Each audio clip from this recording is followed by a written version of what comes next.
Toujours en direct sur les 103 points de Radio Vallée de la Lézarde et ça nous fait plaisir d'avoir en direct par téléphone, on vous l'annonce, la chanteuse comédienne, puisqu'elle est aussi comédienne, belge Karine Claire. Karine Claire, bonjour. Bonjour. Et bienvenue ici en direct en Radio Vallée de la Lézarde pour vous situer. Elle est située en Normandie, en région du Havre. Voilà, pas loin d'Étretat, des falaises d'Étretat et puis d'Honfleur. Ah bah super. Vous êtes déjà allé en Normandie, non? Vous connaissez la Normandie? Pas très bien, non. Bon. Je suis allée il y a longtemps, quand j'étais enfant encore. D'accord, vous serez la bienvenue si un jour vous passez dans le coin faire un concert ou tourner un film. Voilà, ou une série. Alors, Karine Claire, c'est ça, vous êtes donc bien belge, je me suis pas trompé. Vous avez démarré par le métier plutôt de comédienne avant d'être chanteuse. Mais j'ai une formation de comédienne, donc j'ai fait le conservatoire en théâtre, et puis j'ai commencé à travailler comme comédienne, mais très très vite j'ai rencontré un musicien breton qui s'appelle Guillaume Jouan et qui travaillait à l'époque avec Christophe Miossec, et puis voilà, on a eu une sorte de coup de foudre artistique, et du coup j'ai bifurqué dans la musique à partir vraiment au départ de l'écriture. Et voilà, on a fait 2 albums ensemble, et aujourd'hui je suis à mon 4e album. La boîte de Pandore, la fameuse boîte. La boîte de Pandore, voilà, tout à fait. Alors, cette rencontre avec Guillaume Jouan, vous envisagez à la base, vous avez quand même un projet de faire de la musique, c'est en discutant avec lui, non? Ou c'est lui qui vous a proposé plutôt? Mais en fait, moi j'ai toujours écrit. Oui. Et quand j'ai rencontré Guillaume, en fait, au départ, c'était pour chanter la chanson d'un court-métrage, il utilisait la musique. Et puis, le rapport au micro, ça m'a vraiment plu, et je me suis dit que finalement, c'était un moyen de pouvoir, d'une certaine manière, créer mes rôles, donc à partir de l'écriture de chansons, plutôt que d'attendre qu'on me propose des rôles, qui n'étaient pas toujours les rôles que j'avais envie de jouer, et grâce à l'écriture, je pouvais tout interpréter. Donc c'est vraiment parti de là. Mais j'avais pas vraiment prévu au départ de travailler dans la musique. C'était un peu un accident. Alors d'accord, vous faites partie donc du cercle un peu fermé, et c'est ça qui est bien, des comédiennes ou comédiens qui peuvent chanter, ou à l'inverse des chanteurs ou chanteuses qui peuvent jouer la comédie, parce que des fois il y a certains comédiens qui essayent de se mettre à la chanson, c'est pas tellement souvent réussi, et l'inverse, des chanteurs qui se mettent à la comédie, pareil. Donc vous, voilà, on trouve déjà, on a écouté votre album La Boîte de Pandore, qui est sorti, je crois, fin septembre 2018, si mes fiches. Il est sorti le 28 septembre en Belgique, et il sort le 16 novembre en France. Il sort le 16 novembre, donc en France. Ah, donc je pensais qu'il était aussi sorti en France le 28. Non, il sort la semaine prochaine, vendredi prochain. Alors c'est une bonne date le 16 novembre, parce que c'est le jour de mon anniversaire, alors ça va vous porter... Ah ben j'espère. ça va vous porter bonheur, je suis sûr, c'est obligé. C'est comme ça. Alors cette boîte de Pandore, qu'est-ce qu'on peut y découvrir justement dans cette fameuse boîte de Pandore? Mais pour rappel, en fait, Pandore, c'est une des premières femmes qui a été créée par Zeus, et il lui a offert une boîte, et il lui a dit voilà qu'elle ne pouvait pas l'ouvrir, et évidemment elle a ouvert la boîte, et de cette boîte sont sortis, selon la légende, tous les malheurs du monde, les maladies, la guerre. Alors elle a refermé la boîte, et est restait seulement une chose qui était un peu plus lente à la détente, on va dire, qui est l'espoir. Et donc c'est vraiment une allégorie qui a le fil conducteur de l'entièreté de l'album. Ça permet de toucher évidemment à des sujets assez actuels comme les migrants, comme la condition de la femme, comme tout un tas d'autres questions. Mais il y a différents thèmes, il y a différents thèmes abordés et malheureusement d'actualité en ce moment. Voilà, mais avec toujours une lueur d'espoir et un côté lumineux aussi. Donc c'est pas du tout un album dépressif, non. Mais c'est un album qui est aussi dans une forme de tension entre ombre et lumière, on va dire. En tout cas, on a l'impression que vous aimez raconter des histoires en écoutant un peu quelques titres de votre album qu'on a reçu la semaine dernière. On a l'impression que vous aimez raconter des histoires dans vos textes et vos chansons. Oui, je pense qu'au départ, c'est vraiment ça que j'avais envie de faire de ma vie, on va dire. J'aime raconter des histoires, me mettre dans la peau d'autres personnages ou partir d'histoires personnelles. Et le vecteur de la musique, évidemment, est très puissant parce que ça permet de toucher directement au niveau émotionnel, que ce soit par la musique ou par les paroles ou simplement par la texture de la voix. Donc c'est vrai que j'aime ça, raconter des histoires. Alors et puis surtout sans jugement, c'est ça qui me plaît en fait. D'accord. le fait que les personnes qui écoutent peuvent elles-mêmes se faire leur propre histoire. Leur propre histoire, leur propre avis, tout à fait. Alors, on va revenir un petit peu en arrière, justement, parce que j'ai vu quand même, il y a pas mal d'attentes, d'absence au niveau sur le plan musical, peut-être 6 ou 7 ans, voire peut-être 8 ans d'absence. Pourquoi tant d'attentes? Mais en fait, parce que j'ai fait deux autres projets pendant ces 8 ans. Oui, il y a eu la BD.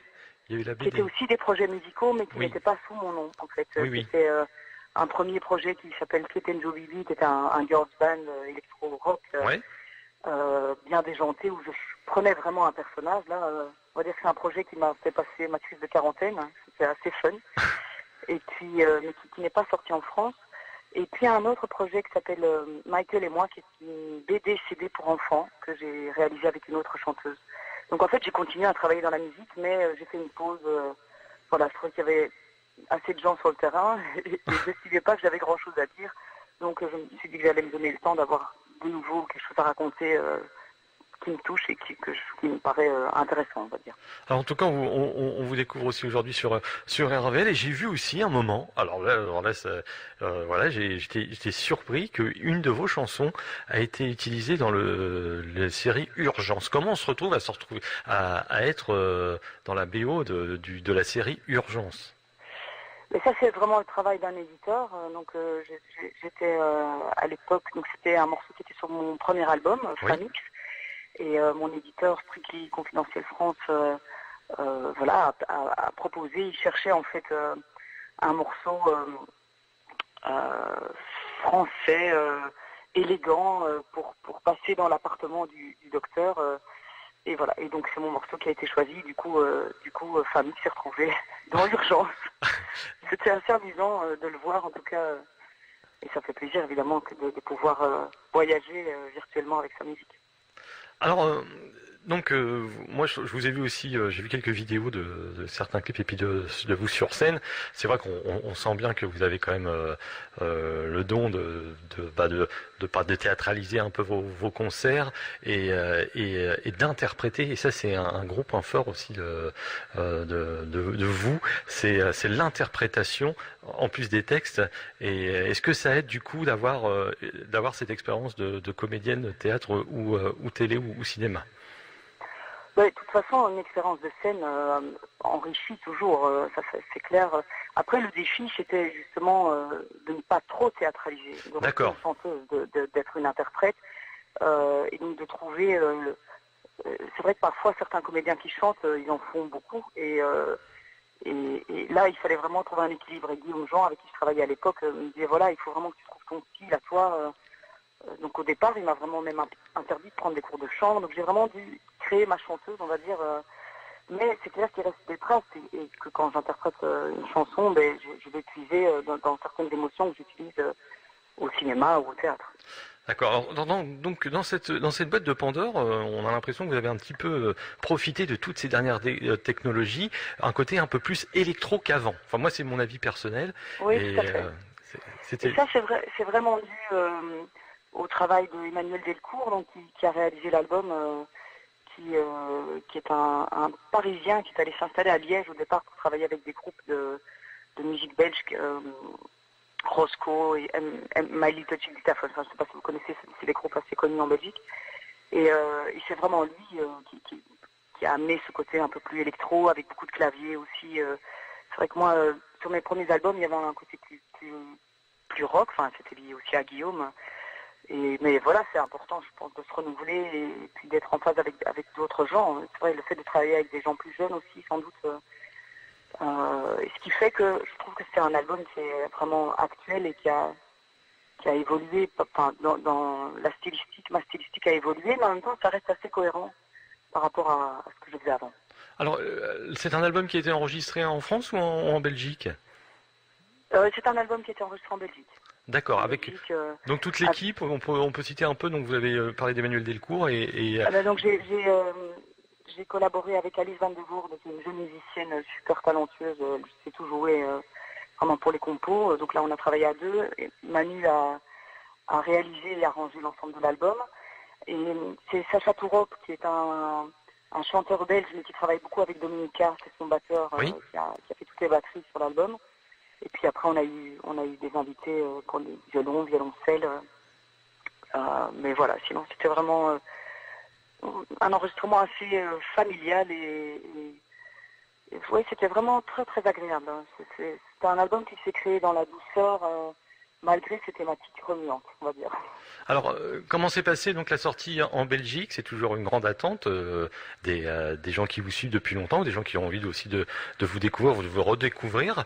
Et puis là, ça sort donc, comme vous l'avez dit, en France la semaine prochaine, le 16 novembre. Donc, est-ce que c'est toujours voilà le moment là où vous êtes en pleine promotion pour la France? Est-ce que déjà vous avez fait des concerts depuis la sortie en Belgique? Mais j'ai fait le concert de sortie au Botanique, donc qui est vraiment la salle culte à Bruxelles. Donc celui-là, enfin, il a eu lieu le 9 octobre. Et c'était vraiment magique de retrouver mon public, parce que là, sur le coup, ça faisait vraiment 8 ans que j'avais pas fait de concert. Et c'est toujours un moment tellement intime. Et puis là, je commence à tourner à partir du mois de décembre pour d'autres dates en Belgique, et une date parisienne le 9 janvier au Centre Idéal. Et puis voilà, on est en train, la tournée est en construction pour le moment. D'accord, alors on espère pouvoir vous voir et vous entendre du côté du Havre. Alors j'ai vu aussi sur cette cet album Boîte de Pandore qu'il y a une magnifique reprise, voilà, je crois que c'est Madame Rêve, voilà, Madame Rêve d'Alain Bachung. Pourquoi avoir choisi cette chanson? Ben, bon, d'abord, je suis fan d'Alain Bachung, et puis je trouvais ça intéressant de reprendre une chanson. Bon, c'est vrai qu'elle est culte, et j'avoue que les musiciens, au départ, étaient assez frileux, parce que c'est un morceau, c'est un peu comme Ne me quitte pas de Jacques Brel, ça fait peur à reprendre, mais j'ai réussi à les convaincre grâce au fait, justement, c'est une chanson qui est chantée par un homme, et quand elle est chantée par une femme, elle prend encore une autre signification. Et enfin voilà, c'est vrai que le texte est assez, pas érotique, mais assez sensuel, on va dire, et le fait de le chanter par une femme, je trouve que ça amène encore une autre couleur. Du coup, c'est pas juste une reprise, c'est vraiment autre chose pour moi. Et puis bon, voilà, c'était assez magique d'ailleurs l'enregistrement de ce morceau, parce qu'on a enregistré vraiment live l'ensemble, et à la fin, on avait mis un micro à l'extérieur, et il y a juste un avion qui est passé. Et on l'a gardé sur l'album, qui arrive vraiment au sommet de la jouissance. Il y a cet avion qui passe dans le ciel, et je trouvais que c'était assez joli. Ouais, des fois le hasard comme ça, les choses se marient bien. Au niveau justement de la comédie, est-ce que vous pensez continuer en parallèle votre métier de comédienne, ou alors là vous consacrez vraiment à la promotion, la tournée pour la boîte de Pandore? Non, j'ai toujours continué. Depuis que je travaille vraiment dans la musique, j'ai fait beaucoup moins de théâtre, parce que c'est toujours très prenant, c'est souvent des longues périodes. Mais par contre, j'en ai encore fait un petit peu, mais depuis 2011, je n'en fais plus. Mais par contre, j'ai fait des tournages, ici des séries en Belgique. Et puis je fais pas mal de doublage aussi, de doublage de films, de séries, de dessins animés. Et ça, je continue régulièrement. Notamment des voix qu'on pourra entendre. Oui, j'ai fait par exemple la voix de Dr Foster, qui est une série sur Netflix. Je fais la voix d'un petit personnage dans le dessin animé Clarence. D'accord. Je passe vraiment de l'un à l'autre. Oui, c'est vrai que vous ne devez pas vous ennuyer dans votre vie, et ça se ressent, et ça sent que vous aimez votre métier, que ce soit de comédienne ou alors de chanteuse. Alors, sur scène, qui vous accompagne? Vous êtes combien sur scène? Alors sur scène, on est 4, et je suis vraiment avec l'équipe qui a fait le disque, donc avec Emmanuel Delcourt, Alice Van de Voorde, et alors Mathieu Catala, qui est un batteur avec qui j'avais vraiment envie de travailler, qui travaille pour le groupe, qui écrit et qui joue pour le groupe Ballymurphy, qui est un groupe qui marche assez bien en Belgique, et qui est déjà venu chez vous aussi en France. Voilà, on est 4, une formule plutôt classique, mais avec des loops, pour garder bien sûr le côté plus électro. Écoutez, Karine Claire, on vous remercie de votre gentillesse, voilà, de votre ponctualité, parce que on dit 14h30, c'est 14h30. Là, c'est nickel, hein, si tout le monde pouvait être comme vous, ça serait parfait. Alors, on rappelle que l'album est sorti en Belgique le 28 septembre 2018, mais il sort la semaine prochaine, et oui, Sur une super date, ils ont choisi, je pense qu'ils ont fait ça pour me faire plaisir. C'est un beau cadeau pour moi. Le 16 novembre, voilà. Bah merci Karine Claire, et puis on aura peut-être le plaisir de se rencontrer si vous venez faire un concert dans la région du Havre. Ah bah, avec grand plaisir. Allez, au revoir. Oui, au revoir. Et on se quitte avec justement Karine Claire, la boîte de Pandore, la chanson titre.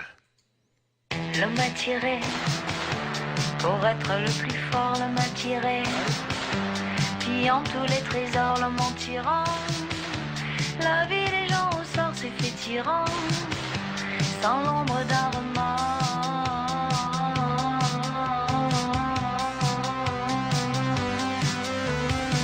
L'homme m'a tiré, par le pouvoir et l'or, et m'a tiré, profit sans trop d'efforts, l'homme s'est tiré, quand survint l'inconfort, il s'est tiré, quand s'approcha la mort.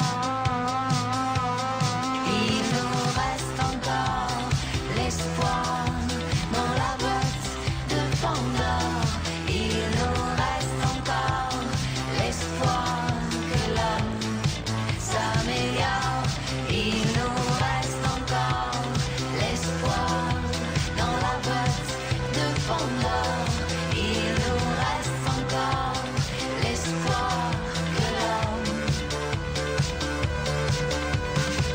Oui, l'homme se tire, une balle dans le pied, c'est ça le pire. Demain qui va pleurer, oui, l'homme se tire, une balle dans le pied, c'est ça le pire. Plus personne pour pleurer. Il nous reste encore l'espoir dans la boîte de Pandore. Il nous reste encore l'espoir que l'homme s'améliore. Il nous reste encore l'espoir dans la boîte de Pandore.